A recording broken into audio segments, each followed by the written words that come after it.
doing the block here. I refuse to do the block here. No, I kind of under pressure, Jeff. You can't.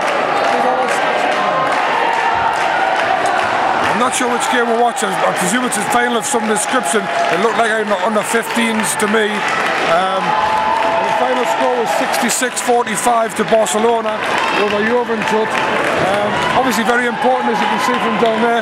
The kids and presumably your family and friends and whatever you're piling in, getting the trophy competition is going to be made in a minute. Very impressive standard, I thought. Barcelona looked really well coached, moved the ball around very well. Juventus had a bit more one-on-one, but for Barcelona, me and Andy picked out a couple of players. We had number 10, Josep Perez. He looks like a natural successor to Juan Carlos Navarro, even wearing his number. Also the number 8, Gerard Colomb, and the number 6, Roberto Lage. Very impressive Barcelona, especially second half, because they were down by 3 points at the half. Ended up winning by 21, so it's a really good performance. Is it difficult to tell how, obviously at professional level, there's a big gap between the ACB, but obviously a lot of kids in the UK are playing. There's some development teams out there. I know Sheffield are very good. Is it hard to tell how far behind or whether they are behind? I think it's hard to tell, but I think I would have liked to have been a bit closer to the action to see what the size of the kids. But there was some kids there who looked way above the standard of our kids. Some kids, I think we've got kids who can match those definitely, but it's a development thing. What you could see was how well coached they were, how well drilled they were. They could run players, and I think they were more physical as well, especially inside. You also had 3 really good proper referees again, which makes a difference. But of course, this is obviously the highest standard in Spain at this kind of level. So it's very impressed with the ball movement, very impressed with particularly the finishing of Barcelona. The finishing was very, very good. Number of and ones, you know. Final Sunday, Copa del Rey final tonight, and we've just seen the mini Copa final. Do you think Barcelona might fade like they did in the mini Copa? Well, he put us on the line for I've said all along that I thought maybe Tau or Real Madrid. Real Madrid went out last night to Barcelona. Barcelona were made on Thursday. They were picking the quarter-finalists. Thought they played very well second half last night. But Tau's got this incredible home support, and I just wonder if that might be the thing that get them through.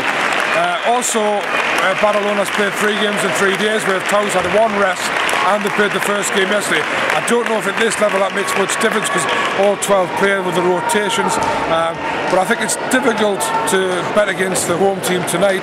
I certainly wouldn't bet against the home team. Paul and Andy probably would, because they seem fond of losing money, but that's up to them. I'm going to go with Tau, purely because they're at home, and that's the only reason, because I think team-wise it's very, very difficult to stop. Was it Fernando Buesa Arena? Yes, it's that mosque right in front of us there.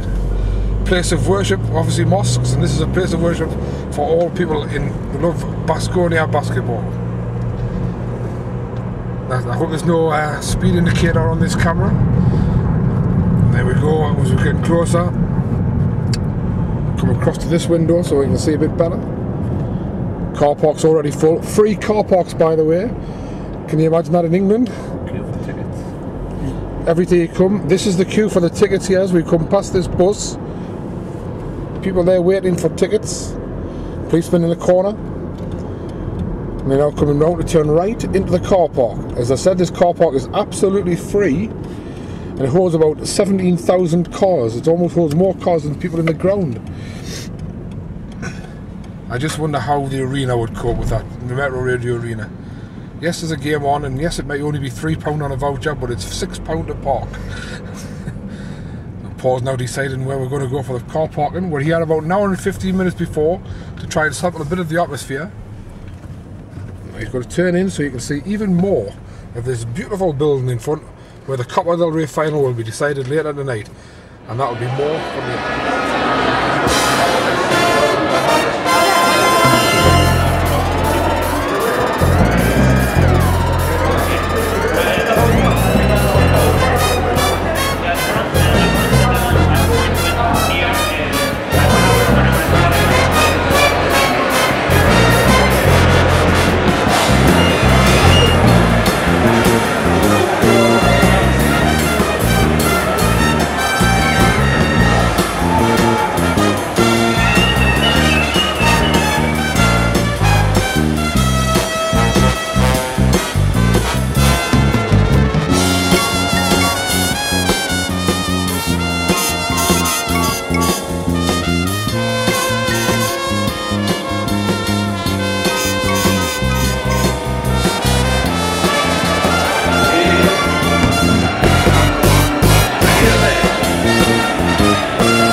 come back really hard in the second quarter after Tau had opened a double-figure digit.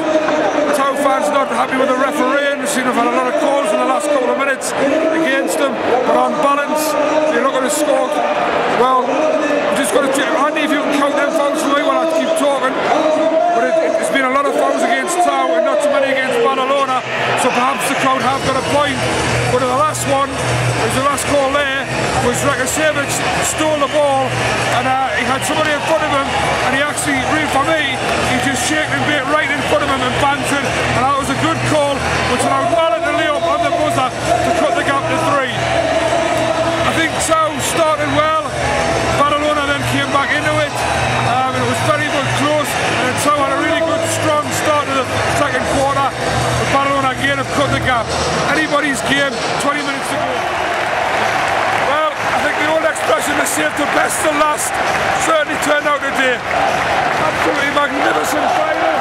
The ball puts us on. The final score 82-80 to Barcelona. And really for me it's all about one man. That man is Rudy Fernandez.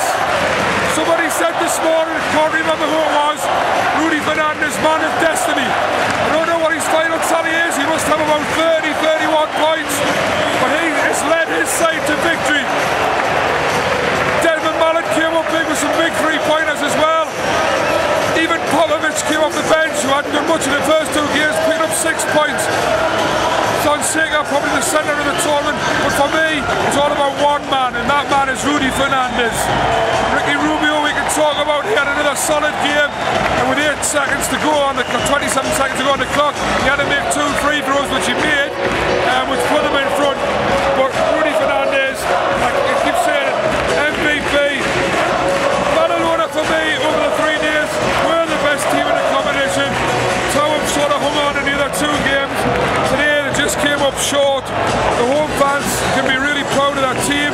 They did everything they could. They got a magnificent performance out of Telitovic, who hit 3 after 3 after 3. Igor Rakasevic did his bit as usual. Pritchie only led the side, tried to drive them through in that last minute. He even nailed a 3 with 0.5 to go, which cut the score to 2. And then there was an intentional foul, which finished the game. I've probably mentioned nearly all the players. This is a magnificent tournament. If you get the chance to ever come to this tournament, you've really got to take it. This is basketball at its best, and I include the NBA in that. Every game means something, every player means something, every player can play, everybody plays on the roster. It's hard defense, every shot's contested, it's absolute fantastic spectacle, and although the home team didn't win, I think we had the best team in the tournament did win. And if the home team has to lose in the final, that's the best place for them to lose. So for me, I'd like to say thanks very much if you have been watching. If you haven't, well you should have been.